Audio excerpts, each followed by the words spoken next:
والله سومالي فتوda way necab yihiin wallahi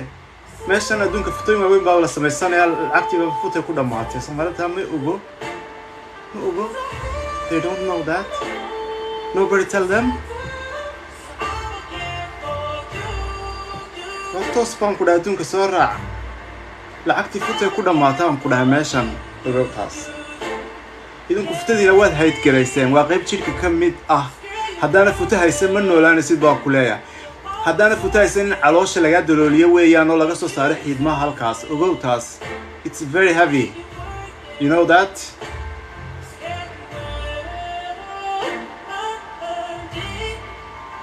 Apolan bes Clorex futa da ka sharaf badan oo roo saxaan ku dhaha ila edab yaho idabta qaxne ayada wax ku barina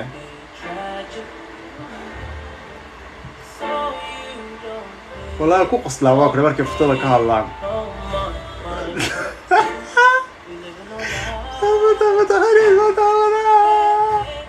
futadii saaw nacibi maqle ma futada saa urtaa marka qaar ka fikira walaal aan waxaan sheegaya ma arkina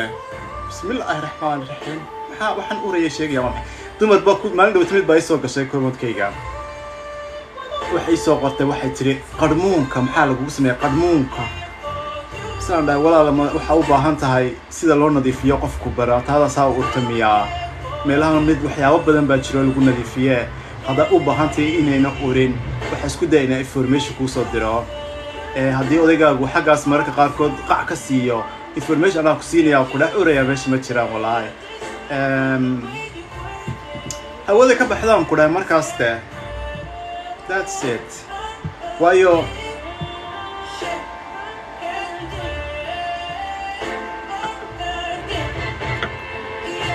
problemka jira wuxuu yahay dadkeenu iyagoo waxay research ku sameeyeen waxay si fiican u kala baran iyagoo aqoon badan u lahayn ayuu qofku waxba iska oranayaa markaas kuwa kale ka daba oranayaan iyagoo wax ka ogeyn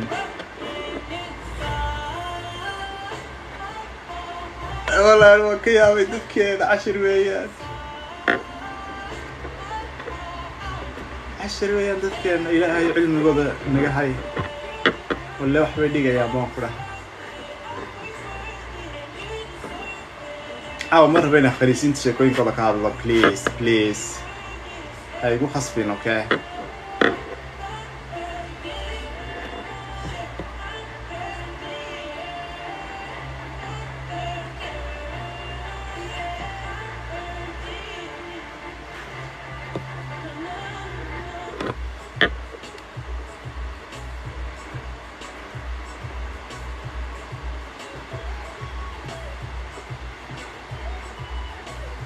Nah